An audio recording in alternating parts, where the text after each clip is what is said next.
Di awal film diperlihatkan seorang wanita yang diketahui bernama Julia lagi menunggu kedatangan para tamu yang akan segera datang. Dan gak lama kemudian dia pun melapor pada seorang pria yang merupakan atasannya bernama Mr. Rock. Demi pelayanan yang terbaik, Julia juga para pelayan lain telah bersiap menyambut kedatangan para tamu yang diketahui bernama Melanie, Patrick, Gwen, dan kakak beradik bernama Brex dan Jade. I'm Julia, the personal assistant to your host, Mr. Rourke. Oh, the time, baby. Setelah dipersilakan masuk, mereka langsung disambut oleh Mr. Rock. Dan di momen itu, Mr. Rock menjelaskan bahwa ada 2 peraturan yang harus mereka patuhi selama tinggal di pulau. Peraturan yang pertama yaitu apapun fantasi mereka akan diwujudkan. Tapi peraturan yang kedua, mereka nggak bisa merubah dan harus menyelesaikan apapun fantasinya itu. Not even you know how they're gonna go? Only the island knows. The island has 2 rules. There is only 1 fantasy per guest, and 2, you must see So your... I've heard from like dorks. Mereka pun setuju dengan semua peraturan yang berlaku, kemudian dipersilahkan untuk beristirahat di kamar yang telah dipersiapkan. Kecuali si kakak beradik Breaks. Dan jadi, karena mereka belum mendapatkan kamar untuk beristirahat. My brother and I still don't have our rooms, so I hope the island is ready for a tough but Scene kemudian berpindah ke kamar Gwen, yang ternyata kejanggalan mulai terjadi. Di mana saat dia lagi bersiap untuk membersihkan diri, dirinya melihat bekas telapak kaki mengarah ke kamar mandinya dan tiba-tiba dia melihat bayangan seseorang yang punya luka bakar di sekujur tubuh. Beralih ke Melanie, yang juga lagi di kamar, terlihat sedang asik memandangi fotonya sendiri dengan seorang pria yang gak diketahui siapa. Tapi dapat diperkirakan bahwa pria tersebut adalah kekasihnya Melanie. Merasa bingung dengan kondisi Breaks dan JD, mereka mulai bertanya pada Mr. Rourke, kenapa mereka belum mendapatkan kamar. Tapi Mr. Rourke menjawab alasan mereka belum mendapat kamar dikarenakan fantasi mereka akan segera dimulai. Hingga atas hal itu mereka langsung diajak ke sebuah tempat di mana tempat tersebut terlihat lagi diadakan sebuah pesta yang besar-besaran. Dan ternyata Brex dan JD menulis kuesioner tentang fantasinya, yaitu ingin punya kehidupan yang serba ada.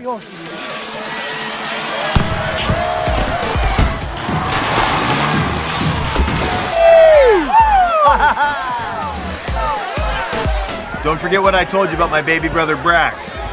Kemudian keesokan harinya, terlihat Patrick lagi berbincang dengan Melanie. Di sana Patrick bercerita bahwa maksud dirinya datang ke pulau ini yaitu mewujudkan fantasinya menjadi seorang militer. Karena dia ingin menjadi seperti almarhum ayahnya yang gugur dalam misi pembebasan sandera di Venezuela. Atas hal itulah, Patrick punya keinginan menjadi pahlawan untuk mengenang almarhum sang ayah, yang menurut informasi ayahnya nekat membungkam sebuah granat untuk menyelamatkan semua anak buahnya. Melanie juga curhat pada Patrick tentang dirinya yang ternyata dibully semasa sekolah, dan pembuli itu bernama Sloan. Sampai-sampai orang tuanya membawa Melanie ke psikiater bernama Dr. Siska. Hingga dia pun datang ke pulau ini untuk mewujudkan fantasinya yaitu balas dendam terhadap Sloan. School decided to make me her favorite target.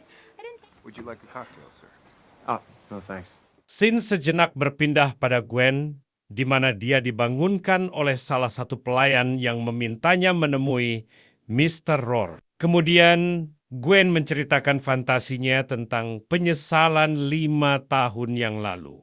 Karena telah menolak seorang pria bernama Alan. Dan karena sangat menyesal, dia juga punya keinginan memiliki anak perempuan hasil dari pernikahannya dengan Ellen. Hingga dari sana gue disuruh masuki pintu yang ada di hadapannya dan seketika ia terkejut. Karena saat memasuki pintu tersebut, dirinya kembali ke masa lalu, di mana Ellen lagi melamarnya. Will you marry me? This is just a fantasy. Selesai dengan Gwen, Mr. Rourke yang menguping pembicaraan Patrick dan Melanie langsung memotong obrolan mereka. Dia pun menyuruh Melanie menggunakan lift yang terdapat di lobi untuk menuju ke lantai dasar gedung. Dan dapat ditebak ternyata Mr. Rourke lagi mewujudkan fantasinya yang dibuktikan dengan keberadaan seorang wanita dalam kondisi terikat dalam ruangan kaca. Yang kemudian diketahui bahwa wanita itu adalah Sloane, orang yang selalu membulinya semasa sekolah. Oh my god, that was amazing. That's a really good hologram. Tentu aja hal itu membuat Melanie sangat girang karena keinginannya untuk balas dendam bisa terwujud. Ditambah ada tombol yang berfungsi untuk mengupload video perselingkuhan Sloane ke media sosial pribadinya. Hingga karena hal itu suami Sloane menjadi tahu kelakuan busuk dari istrinya. Beralih ke Patrick yang diajak Mr. Rourke ke dalam hutan untuk mewujudkan fantasinya, yaitu menjadi seorang pasukan militer. Di sana Mr. Rourke memberi sebuah ransel dan satu set seragam yang nantinya akan dipakai oleh Patrick. Dan benar aja, setelah turun dari mobil, tiba-tiba dia dikejutkan oleh seorang pria yang gak dikenal. Dan pria tersebut mengingatkan bahwa sebenarnya pulau fantasi itu gak seindah yang mereka bayangkan. Hingga gak berselang lama, datanglah 3 orang prajurit yang langsung menyergap Patrick. Mereka menangkap Patrick karena mengira bahwa dirinya adalah anggota dari komplotan pemberontak yang lagi menyamar. Kemudian Patrick langsung dibawa ke suatu tempat untuk ditunjukkan kepada atasan mereka. Any more classified intel you want to share with the prisoner? You think you could loosen these things up a little bit? My fantasy... Sesampainya di sana, Patrick sangat terkejut karena yang dimaksud atasannya ternyata adalah ayahnya yang telah gugur seperti yang diceritakan tadi. Tapi sang ayah nggak mengenal Patrick sedikit pun dikarenakan saat dia menjalankan misi diketahui. Patrick masih berusia 15 tahun. Why is my name on your dog tags? You keep your voice down. Cut the act. Get Rourke. This isn't what I asked. Masalah semakin rumit saat mereka dihujani peluru yang berasal dari komplotan pemberontak yang telah bersiap. Dan bersembunyi di semak-semak atas hal itu, Patrick pun malah tertembak tepat di bagian lengan kirinya.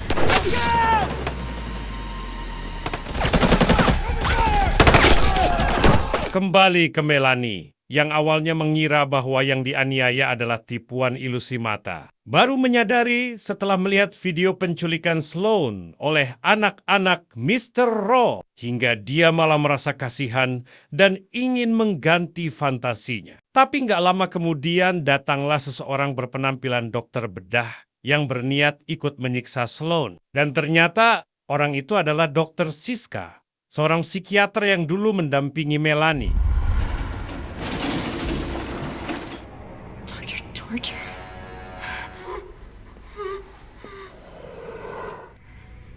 Please, I need help. Tanpa diduga, alih-alih ingin balas dendam terhadap kelakuan si Sloane. Ternyata Melanie malah melumpuhkan dokter yang berbadan besar itu dengan cara menyetrum tangannya dan disertai oleh guyuran air. Hingga akhirnya dokter tersebut tumbang dan gak berdaya. Go, go, go.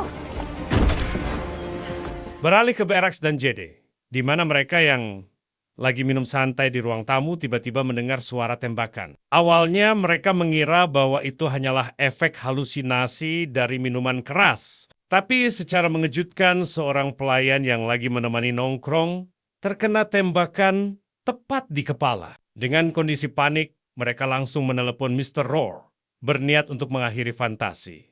Tapi Mr. Rourke mengingatkan dengan peraturan yang kedua bahwa mereka harus menyelesaikan fantasinya walaupun nggak berjalan sesuai ekspektasi. Karena nggak ada jalan lain, mereka akhirnya ditangkap oleh sekelompok orang yang diketahui adalah perampok dan mereka merupakan anak buah dari Kalashov. Faktanya adalah pemilik pulau tersebut sebelum akhirnya dibeli oleh Mr. Rourke.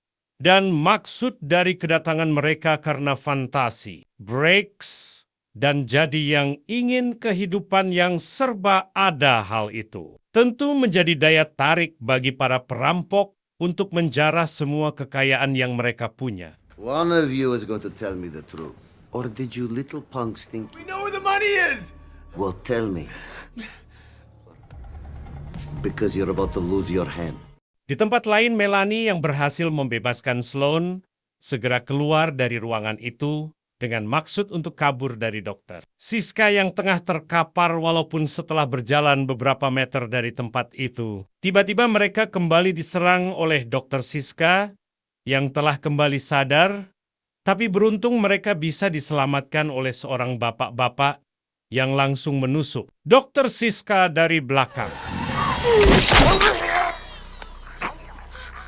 Dari sinilah dapat diketahui bahwa bapak-bapak tersebut bernama Demon, seorang detektif swasta yang ditugaskan mencari fakta tentang pulau fantasi. Dia pun segera mengajak dua wanita itu ke dalam goa untuk menunjukkan sesuatu agar fantasi ini bisa segera berakhir. Dalam gua itu, mereka dibawa ke tempat sumber mata air yang di sana terdapat batu hitam yang sangat mengkilap. Demon menjelaskan bahwasanya batu hitam itulah yang bisa mewujudkan semua fantasi dengan cara meminum air dari sumur yang terdapat tepat di bawah batu hitam tersebut. Island's power comes from this here rock thing, turns the water black. You did all of this because of a couple of pranks? Scene kemudian berpindah pada Gwen yang baru saja terbangun dari tidur. Dia sangat terkejut saat melihat wallpaper handphonenya adalah foto resepsi pernikahannya dengan Alan. Dari sana, Gwen langsung menemui Mr. Roar dan menceritakan semua unek-uneknya. Hingga nggak berselang lama, Mr. Rourke menunjukkan Alan yang lagi bermain dengan seorang anak perempuan dan Mr. Rourke memberitahu bahwasannya anak perempuan itu adalah anaknya. Tentu aja Gwen yang mendengar hal itu merasa sangat kebingungan karena Len baru aja melamarnya tadi malam dan kini dia malah dihadapkan dengan seorang anak yang sudah berusia 5 tahun kemudian. Mr. Rourke malah curhat dengan menceritakan alasan pribadinya tinggal di pulau itu semata-mata untuk memenuhi fantasinya, yaitu menghidupkan kembali istrinya yang udah meninggal karena terserang penyakit, dan dia harus menyelesaikan fantasinya dengan cara tinggal di pulau tersebut. Gwen yang tersadar bahwa ada yang gak beres, berniat untuk mengganti fantasinya dengan alasan alur fantasinya itu gak sesuai dengan keinginannya. Dia pun memaksa Mr. Roar untuk mengganti fantasinya dengan ancaman bahwa istrinya gak akan selamat jika salah. Seorang gak bisa menyelesaikan fantasinya, akhirnya dengan setengah kepaksa, Gwen dipersilahkan memasuki pintu yang terdapat di depan untuk mengganti alur fantasi. Tapi ternyata dia malah dibawa ke masa lalu, di mana dia lagi tinggal di sebuah apartemen.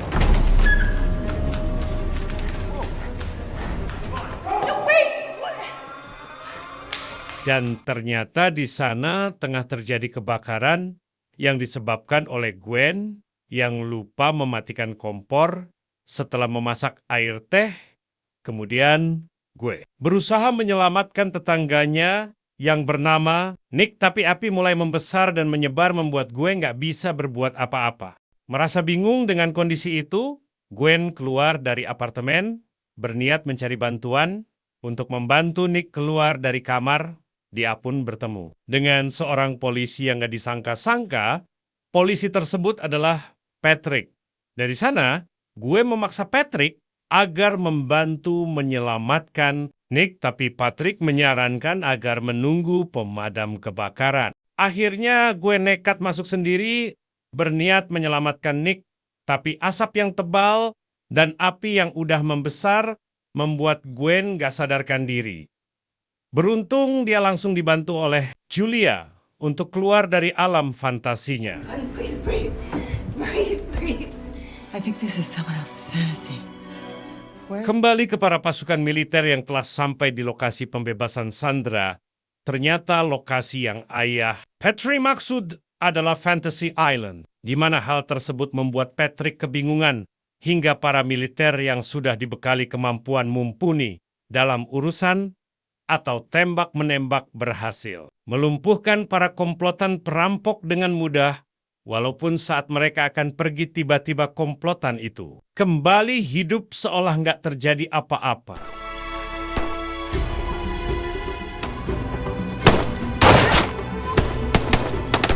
Dengan bengisnya para perampok yang kembali bangkit berhasil membabat habis para pasukan militer, nggak terkecuali ayah Patrick. Dan dari sini kita dapat mengetahui bahwa fantasi Patrick sebenarnya adalah ingin mengetahui bagaimana ayahnya gugur saat bertugas. Beralih ke tempat lain yang ternyata kakak dari Briggs, yaitu si JD tertembak tepat pada jantung. Langsung beralih ke Melanie, di mana di tengah perjalanan Dr. Siska kembali hidup dan berniat membunuh Sloan sesuai dengan fantasi dari Melanie. Tapi Damon berhasil menyelamatkan dengan cara menghantam Dr. Siska ke jurang, walaupun hal itu membuat keduanya mati.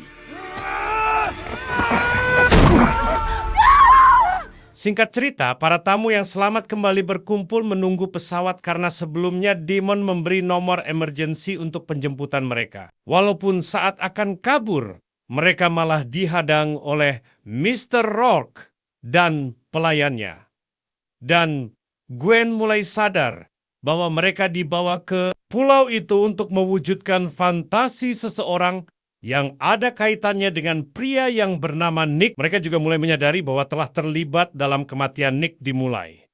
Gwen yang menjadi penyebab kebakaran itu karena lupa mematikan kompor. Briggs dan JD yang ternyata adalah teman Nick, tapi saat terjadi kebakaran, mereka malah pergi membiarkannya. Kemudian Patrick yang saat itu menjadi polisi yang bertugas pun malah nggak bisa berbuat apa-apa. Tapi Gwen nggak melihat Melanie di fantasinya, hingga Melanie menjelaskan bahwa Nick adalah pacarnya yang saat itu akan mengajaknya berkencan. Melanie yang menunggu hingga kunjung datang tiba-tiba mendapat kabar bahwa Nick telah mati karena kebakaran di apartemennya. I was supposed to see him later that night, but I got cold feet. In a fire that I started. I had just moved into the building. Setelah berhasil lolos dari hadangan Mr. Rourke dan para pelayan, mereka langsung berlari menuju dermaga untuk menunggu pesawat penjemputan. Walaupun saat pesawat itu akan mendarat, secara mengejutkan pesawat tersebut dirudal oleh komplotan perampok hingga pesawat tersebut seketika hancur berkeping-keping.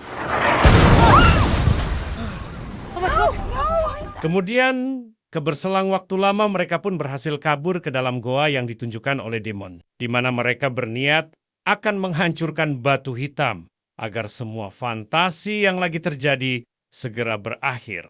Tapi sesampainya di sana mereka kembali dihantui oleh fantasi masing-masing karena para makhluk fantasi itu mencoba membunuh satu persatu dari mereka, tapi tidak dengan Melanie yang gak dihantui oleh siapapun. You don't deserve anything good after what you did. Never be you again.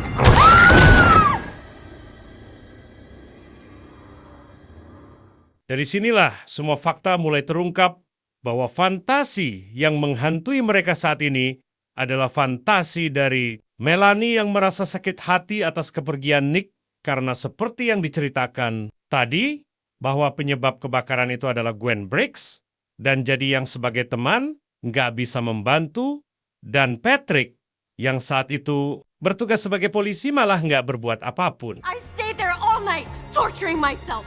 Your fantasy? Yes, the one I asked for. We made plans to see each other again that night. Would have been our first real date.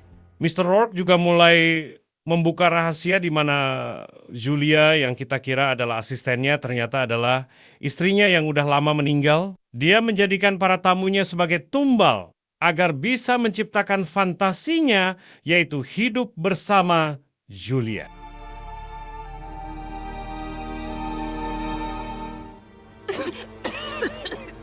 Tetapi tentu aja, Melanie yang jiwanya penuh dendam sangat nggak terima jika semua fantasinya akan berakhir. Tapi Mr. Rourke menyebut bahwa semua tamunya berhak mewujudkan fantasi, dan hal tersebut membuat kita sadar bahwasanya si Sloan belum mendapatkan fantasinya. Dengan perasaan yakin seketika, dia meminum air dari sumur Dan kemudian dia menciptakan fantasi, yaitu membuat Melanie dan Nick agar hidup bersama. Dan secara tiba-tiba, Melanie dibawa oleh Nick sesuai dengan keinginan dari Sloan. Tamat.